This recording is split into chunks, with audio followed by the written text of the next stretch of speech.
दोस्तों, नरक का राजा लूसीफर अब आना चाहता है जापान में। और आज की हमारी कमाल की जापानीज हॉरर मूवी हमें इसी के बारे में एक कहानी दिखाएगी जिसे अभी तक किसी ने भी एक्सप्लेन नहीं किया है। और मूवी का नाम है Eko Eko Azarak Wizard of Darkness. ये मूवी बहुत ज़्यादा इंटरेस्टिंग और डरावनी है और IMDb ने इसे 6 आउट ऑफ 10 की रेटिंग्स दी है। हम लोग इस मूवी के अंदर कल्ट से रिलेटेड डिमोनिक चीज़ों को देखने वाले हैं, तो वीडियो को पूरा लास्ट तक देखना। चैनल पे नए हो तो मेरे इस चैनल को और मेरे सेकंड चैनल को जिस पे सेम वीडियो इंग्लिश में मौजूद है तुरंत सब्सक्राइब कर दो, क्योंकि अब हम देखने जा रहे हैं इको इको अजाराक मूवी की एक डरावनी कहानी।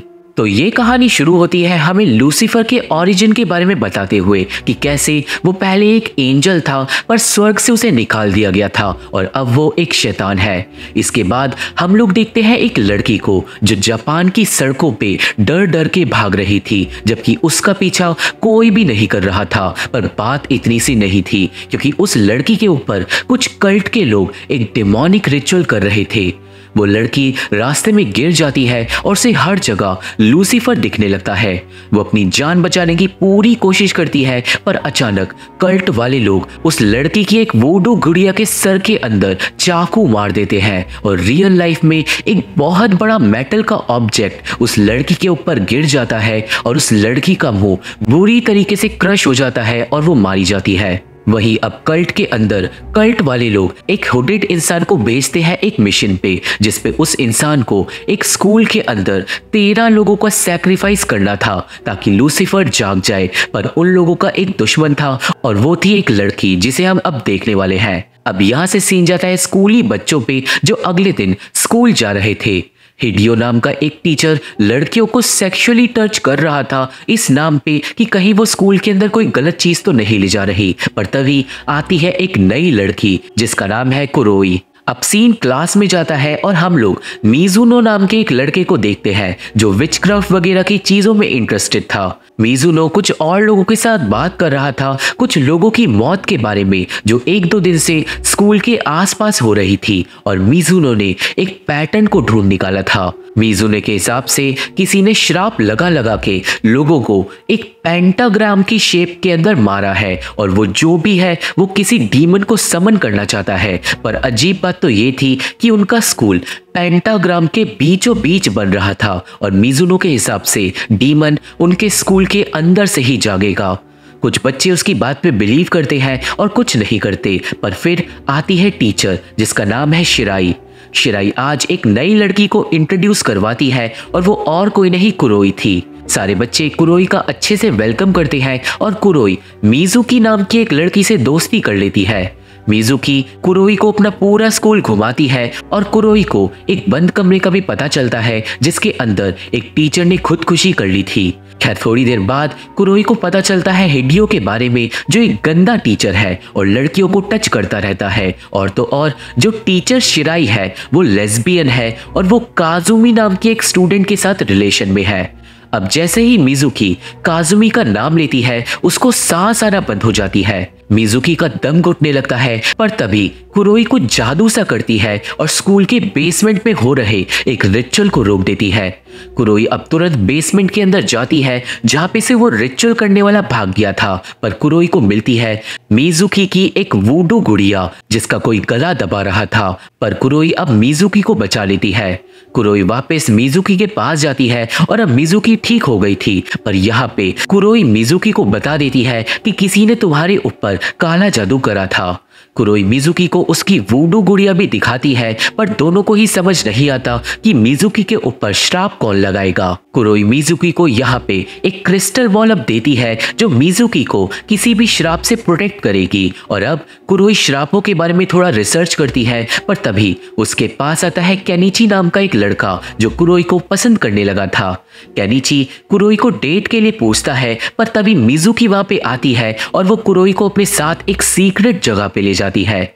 उस जगह पे मिजुनो ने काफी सारे क्लासमेट्स को इकट्ठा कर रखा था और वो श्राप दे रहा था टीचर हिडियो को ताकि वो किसी लड़की को परेशान ना कर पाए। पर उसका श्राप देने का तरीका बहुत ज्यादा गलत था जिससे कुरोई को हंसी आ जाती है।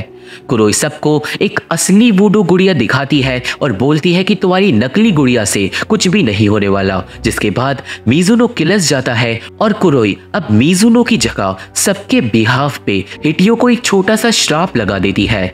कुरोई सबको बोलती है कि इस वुडू गुड़िया को अब जाके हिडियो के डेस्क के अंदर रखाओ और ऐसा करते ही श्राप शुरू हो जाएगा। सारे बच्चे अब डॉल रखने के लिए चले जाते हैं और सच्ची में श्राप काम कर जाता है, क्योंकि शिराई टीचर अगले पीरियड में आके बताती है कि हिडियो को डायरिया हो गया है और वो क्लास नहीं ले पाएगा।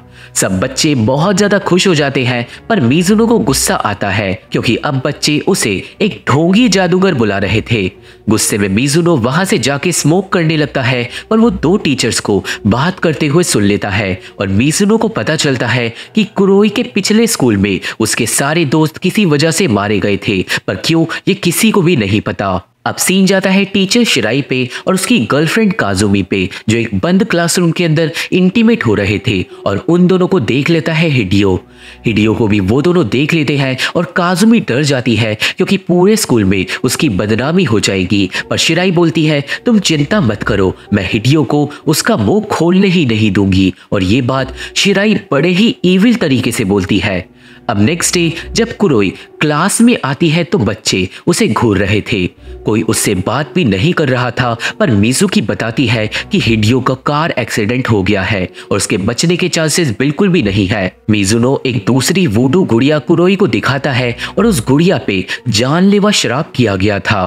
कुरोई सबको समझाती है कि उसने ये दूसरा श्राप नहीं किया, पर कोई उसकी बात नहीं मानता क्योंकि मिजुनो ने पिछले स्कूल वाली बात को भी सबको बता दिया था। दुखी होके कुरोई छत पे चले जाती है जहाँ केनिची आकर उसे संभालता है और केनिची को कुरोई पे यकीन था, जिससे कुरोई को भी अच्छा लगता है। केनिची फिर से कुरोई को डेट पे इनवाइट करता है और इस बार कुरोई मान जाती है। खैर अब क्लास के बाद शिराई बोलती है कि जिन बच्चों ने टेस्ट पिछली बार नहीं दिया था वो आज फिर से टेस्ट देंगे स्कूल के बाद रुककर, और जो बच्चे फेल हुए थे उन्हें भी फिर से टेस्ट देना होगा। शिराई ये बोल के चले जाती है और काजुमी उसके पीछे जाती है। काजुमी अच्छे से जानती थी कि हिडियो के एक्सीडेंट के पीछे शिराई का हाथ है, पर काजुमी ने कुरोई को जानबूझकर क्लास में प्रोटेक्ट नहीं किया था।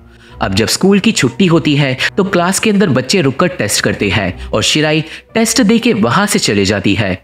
शिराई सीधा जाती है काजुमी के पास इंटीमेट होने के लिए, और दोस्तों वो बच्चे इतने ज्यादा अच्छे थे कि वो चीटिंग भी नहीं करते। खैर सबका टेस्ट हो जाता है और शिराई टेस्ट लेने नहीं आती, और तभी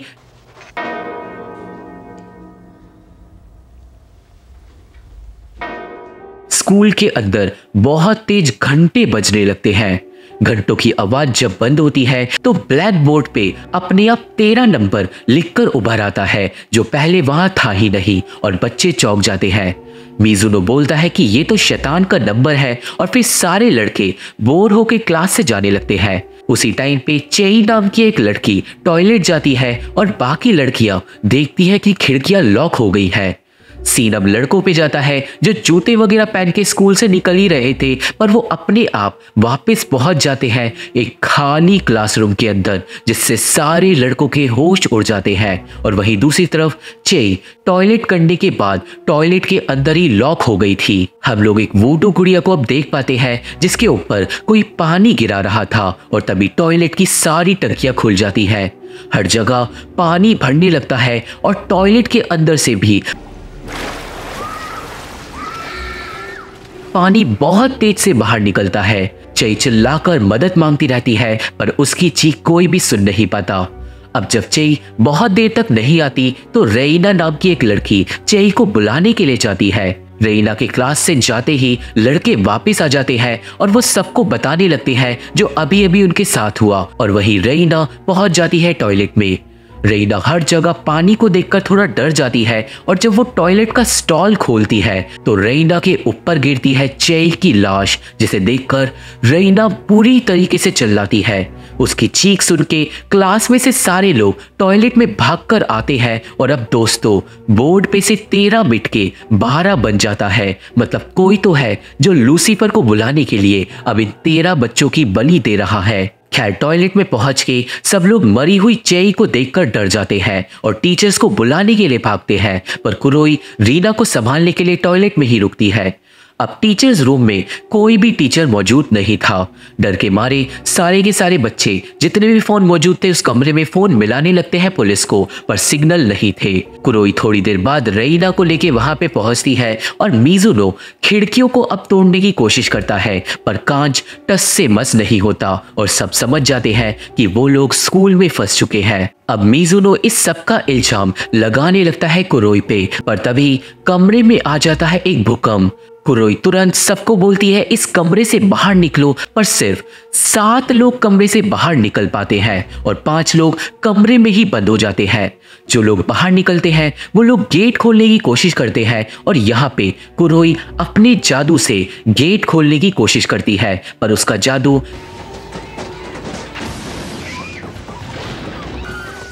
किसी वजह से फेल हो जाता है और अंदर उन 5 लोगों को कोई शक्ति बुरी तरीके से मार डालती है। वो पांचों चीखते हैं, चिल्लाते हैं और उनका खून खिड़कियों पे भी आ जाता है, पर फिर थोड़ी ही देर बाद उनकी चीखें आना बंद हो जाती है और सब कुछ शांत हो जाता है। केनिची अब जाके दरवाजा खोलता है, पर उसके अंदर का नजारा देखकर उसको उल्टी हो जाती है, क्योंकि उन 5 के किसी डिमोनिक शक्ति ने चिथड़े उड़ा दिए थे।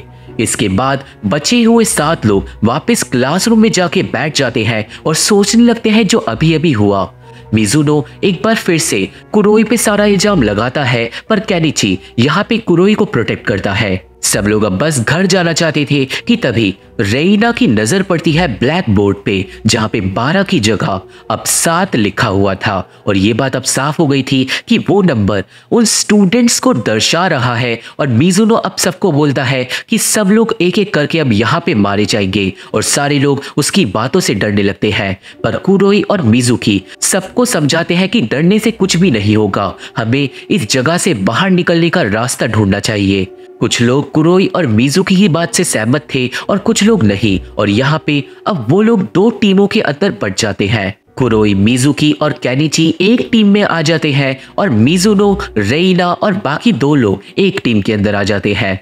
मिजुनो अपनी टीम को बाहर ले जाता है एग्जिट ढूंढने के लिए, पर सारे दरवाजे बंद थे और दूसरी तरफ कुरोई की टीम जाती है छत पे ताकि वो लोग रस्सी से बाहर कूद सके। अब छत का रास्ता लॉक था, पर वो तीनों गेट को ही तोड़ डालते हैं, पर गेट टूटते ही वो वापस पहुंच जाते हैं क्लासरूम के अंदर।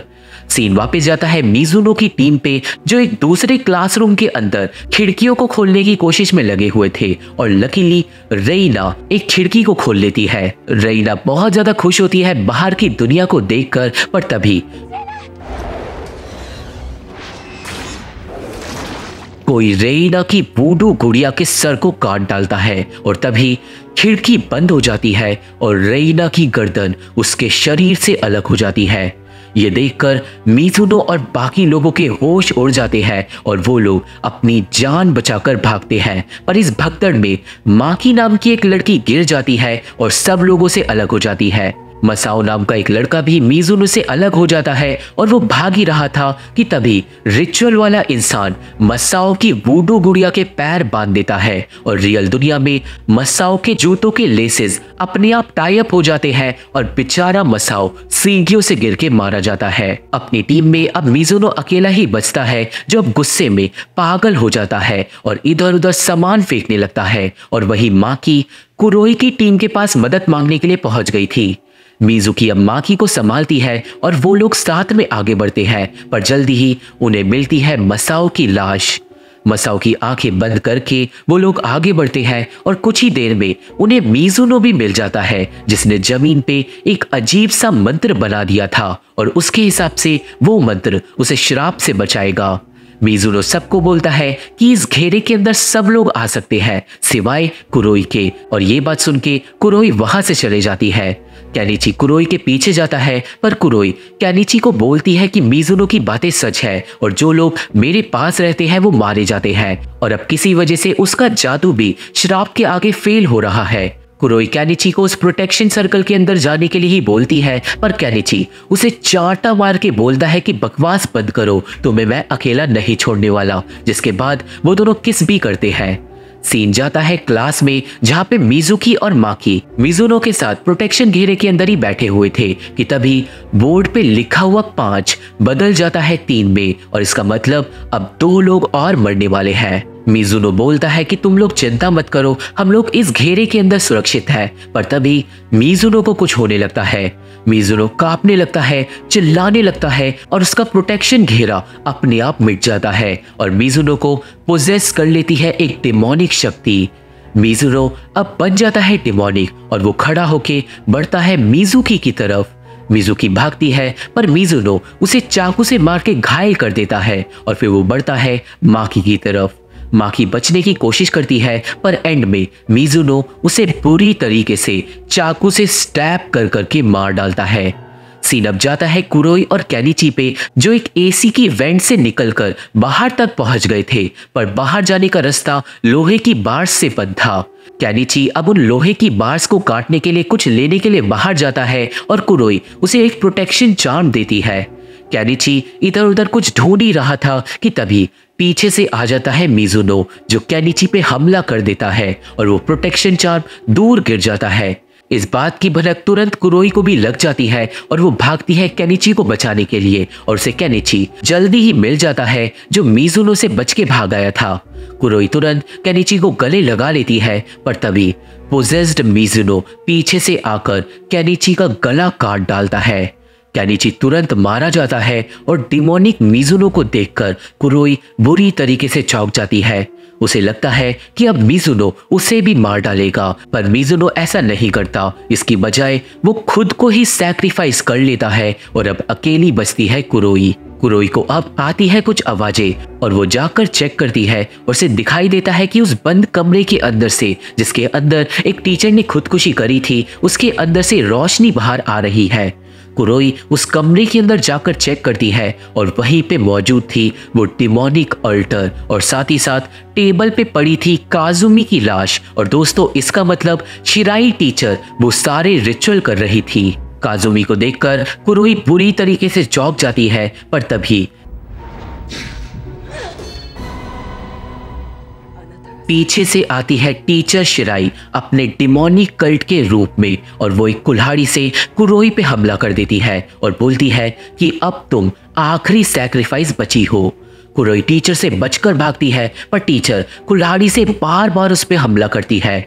लड़ाई में अचानक ही कुरोई कुल्हाड़ी को छीनकर दूर फेंक देती है और वो टीचर के साथ दो दो हाथ करने लगती है। उस लड़ाई में कुरोई की खुशकिस्मती से सीधा टीचर गिरती है कुल्हाड़ी के ऊपर और उसका सर फट जाता है और टीचर लूसीफर का नाम लेके मारी जाती है। कुरोई अब टीचर शिराई को मारने के बाद वापस जाती है क्लासरूम में, जहां पर मिजुकी घायल हालत में पड़ी हुई थी और उसकी क्रिस्टल बॉल भी टूट गई थी।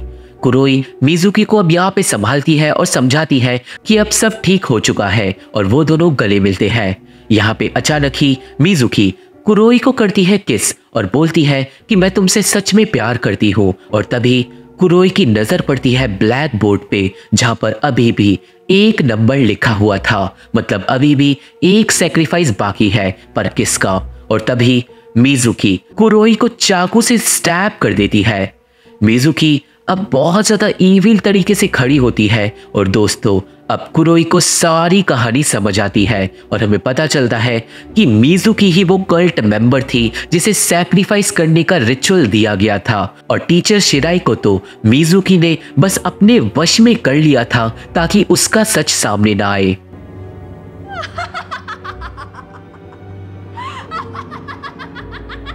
मिजुकी अब बहुत ज्यादा डिमोनिक तरीके से हंसने लगती है और बोलती है कि मेरे 13 सैक्रिफाइस पूरे हो गए और अब मुझे लूसीफर की सारी शक्तियां मिल जाएंगी। पर मरती हुई कुरोई बोलती है कि तुम पे इतनी ज्यादा शक्तियां नहीं कि तुम लूसीफर को अपने शरीर के अंदर झेल पाओ। पर फिर मिजुकी बताती है कि इसलिए तो मैंने तुम्हारे को आखिरी में सैक्रिफाइस किया है, क्योंकि तुम्हारी शक्तियों से मैं लूसीफर को समन करूंगी। इतना ही नहीं दोस्तों, मिजुकी ने कुरोई के बालों से एक वूडू गुड़िया बना ली थी और इसी वजह से कुरोई के सारे जादू फेल हो रहे थे। और अब मिजुकी उस गुड़िया पे फूंक मारती है जिससे कुरोई के पूरे शरीर पे चाकू के कट्स लगने लगते हैं और जैसे जैसे गुड़िया गायब होती है वैसे वैसे कुरोई भी धूल में बदलकर गायब हो जाती है। अब मिज़ुकी जोर जोर से हंसने लगती है और फिर लूसीफर को समन करती है अपनी शक्तियों से। वो मंत्र जैसे जैसे पढ़ती है पूरे शहर के ऊपर पेंटाग्राम बन जाता है, बादल गरजने लगते हैं, बिजली कड़कने लगती है और लूसीफर एक बहुत बड़े रूप में आसमान से नीचे उतरता है। मिज़ुकी अपने शरीर के अंदर लूसीफर को बुला लेती है और लूसीफर जैसे ही मिज़ुकी के शरीर में घुसता है हर जगह जोर जोर से हवा चलने लगती है। मिज़ुकी को लगता है वो कामयाब हो गई, पर अचानक ही उसे दर्द होने लगता है। मिज़ुकी को सांस आना बंद हो जाती है और इसका मतलब मिज़ुकी की बॉडी इतनी ज्यादा ताकतवर नहीं कि वो लूसीफर की शक्तियों को झेल पाए और अचानक ही मिज़ुकी का चेहरा फट जाता है और लूसीफर वापस आसमान में चले जाता है। मिज़ुकी फेल हो जाती है और मारी जाती है, पर मिज़ुकी के मरते ही जमीन पे बनता है एक पेंटाग्राम और उसके अंदर से कुरोई वापस जिंदा होके निकल जाती है और कुरोई बोलती है कि मैंने तो कहा ही था कि तुम लूसीफर को झेल नहीं पाओगी। कुरोई अब जाती है छत पे, जहाँ पे वो केनिची की लाश को भी ले जाती है और अगली सुबह वो उसकी आत्मा की शांति के लिए कुछ प्रार्थना करती है। वो केनिची को गुड बाय बोलती है और मूवी के एंड में कुरोई स्कूल छोड़कर चले जाती है और इसी के साथ ये कमाल की मूवी यहीं पे खत्म हो जाती है। तो ये थी एक्सप्लेनेशन इको अज़राक मूवी की और मुझे आशा है कि आप सभी को ये मूवी समझ आ गई होगी और मेरी वीडियो पसंद आई होगी। इस मूवी का एक और सेकंड पार्ट है, तो तुरंत इस वीडियो पे 1000 लाइक कंप्लीट कर दो ताकि मैं तुरंत सेकंड पार्ट लेके आ सकूं। ये मूवी देखनी है तो मेरा टेलीग्राम चैनल ज्वाइन करना होगा। मेरे फेसबुक पेज का लिंक और बाकी social media link description box में मौजूद है, तो अगर मेरे से जुड़ना चाहते हो तो आप लोग मेरे को वहां पे फॉलो जरूर कर सकते हो। वीडियो पसंद आई हो तो मेरे इस चैनल को और मेरे सेकंड चैनल को तुरंत सब्सक्राइब कर दो, क्योंकि इन्हीं चीज़ से मेरे को हेल्प मिलती है। और अब मैं आप लोगों से मिलता हूँ अपनी अगली वीडियो में, तब तक के लिए थैंक यू, बाय बाय।